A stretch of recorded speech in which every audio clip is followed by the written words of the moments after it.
Good morning, everybody. I hope you're all enjoying the summer. I know I am. I wanted to talk a little bit about how you can make your home show its best.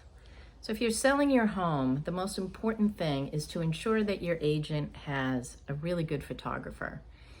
And as an agent myself, I pay for the photographer, so I pick good photographers that I know will make your home look its best, but also make it look the way it is going to look when people come in to see it. So often you'll see pictures that are either really dark or done with an iPhone or maybe a wide angle lens that doesn't really give you a true look of the home. And I think it's kind of misleading sometimes. People will go into a home and say, oh, I thought this room was bigger, or that doesn't look right. I know I've done it before. I've seen a lot of homes where I know that the photograph isn't what I saw online. So the most important thing is to have a really good photographer.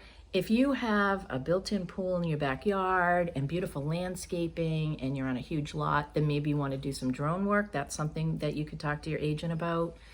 If there's a lot of trees around your yard, drones aren't really going to work no matter how expensive your home is. The drone work isn't really helpful unless you're right near the water and they can get some shots of the water. So that's really something the agent will let you know when they're looking at your home. And also inside, when you go to prepare your home, if you know the photographer's coming that day, there are things that you can do, like obviously making your bed and putting away laundry and straightening up, but also removing any personal items. So things like pictures of your kids or, I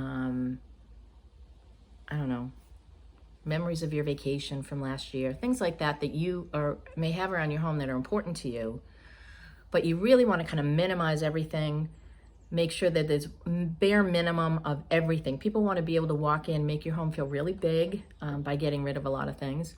And also clear all the counters, making sure that you don't have toaster, coffee maker, bread maker, all those types of appliances all over your counter. By removing them or just sticking in a cabinet for the pictures, it makes the kitchen look much bigger and much more open. And that gives people the ability to see what your house is going to look like, picturing their stuff in there. And that's how you grab them. So they want to walk in and see everything neat and clean and organized and be able to picture all of their items in that house. So getting ready to have a photographer come in is kind of like it's a lot of work. Even as an agent, I walk around with the photographer. I move things. I open drapes and curtains. You want all of that exposed.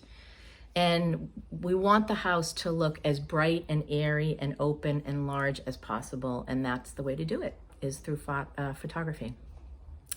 And then you have the open house and they say, and I've heard this quite a bit actually, wow, this house looks exactly like the pictures.